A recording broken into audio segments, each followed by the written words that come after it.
अयोध्या के चक्रवर्ती सम्राट महाराज दिलीप के कोई संतान नहीं थी। एक बार वे अपनी पत्नी के साथ गुरु वशिष्ठ जी के आश्रम में गए और पुत्र पाने के लिए महर्षि से प्रार्थना की। महर्षि वशिष्ठ ने ध्यान करके राजा के पुत्र न होने का कारण जान लिया और बोले, महाराज, आप देवराज इंद्र से मिलकर जब स्वर्ग से पृथ्वी पर आ रहे थे तो आपने रास्ते में खड़ी कामधेनु को प्रणाम नहीं किया। शीघ्रता के कारण आपने कामधेनु को देखा ही नहीं।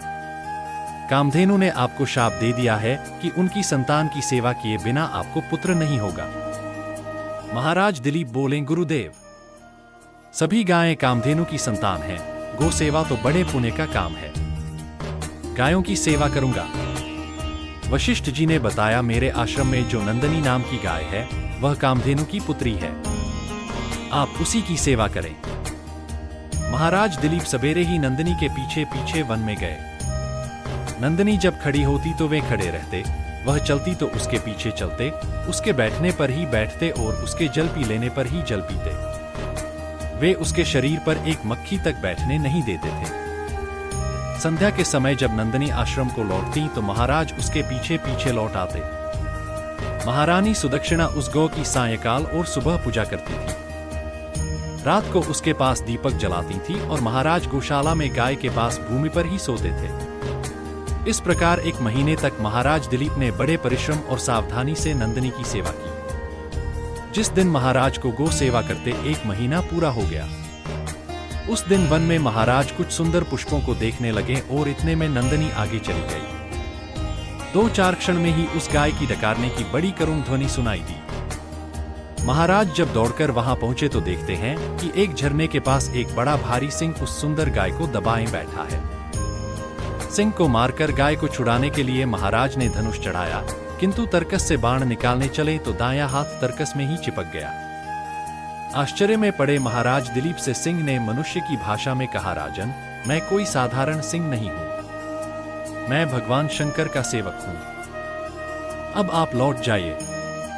जिस काम के करने में अपना बस ना चले उसे छोड़ देने में कोई दोष नहीं होता। मैं भूखा हूं। यह गाय मेरे भाग्य से यहां आ गई है। इससे मैं अपनी भूख मिटाऊंगा। महाराज दिलीप बड़ी नम्रता से बोले, आप भगवान शंकर के सेवक हैं, इसलिए मैं आपको प्रणाम करता हूं। सत्पुरुषों के साथ बात करने तथा थोड़े क्षण भी साथ रहने से मित्रता हो जाती है। आपने जब कृपा करके मुझे अपना दिया है तो मेरे ऊपर इतनी कृपा कीजिए कि इस गौ को छोड़ दीजिए और इसके बदले में मुझे खाकर अपनी भूख मिटा लीजिए।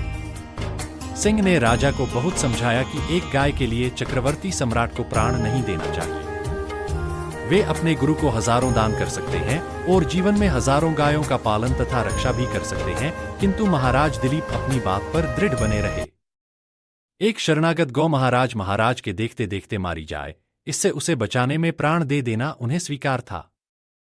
अंत में सिंह ने उनके बदले गाय को छोड़ना स्वीकार कर लिया। महाराज का चिपका हाथ तरकस में छूट गया। उन्होंने धनुष और तरकस अलग रख दिया और सिर झुकाकर वे सिंह के आगे बैठ गए। महाराज दिलीप समझते थे कि अब सिंह ऊपर कूदेगा और उन्हें फाड़कर खा जाएगा, परंतु उनके ऊपर आकाश से फूलों की वर्षा होने लगी।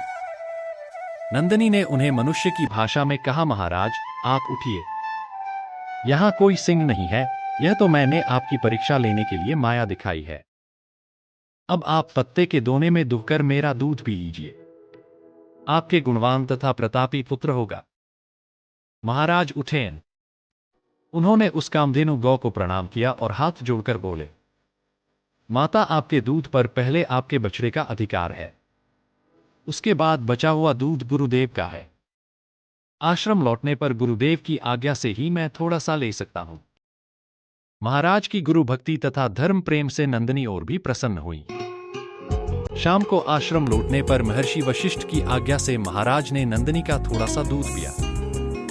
समय आने पर महाराज दिलीप के परम प्रतापी पुत्र हुआ। दोस्तों, आशा करता हूँ आप सभी को महाराज दिलीप की यह कथा बहुत पसंद आई हो। दोस्तों, अगर वीडियो पसंद आई हो, वीडियो को लाइक करें, चैनल को सब्सक्राइब करें। प्रिय दोस्तों, मेरे पास प्रभु कृपा से अध्यात्म का ऐसा कलेक्शन है कि शायद ही किसी के पास हो, और वह कलेक्शन YouTube के माध्यम से मैं सभी सनातनी भाइयों बहनों को देना चाहता हूँ। इसके लिए मुझे आप सभी के सपोर्ट की बहुत ज़रूरत है, तो प्लीज़ कृपा करके सनातन धर्म को और मेरे को सपोर्ट कीजिए। सभी को धन्यवाद, सभी को राम राम।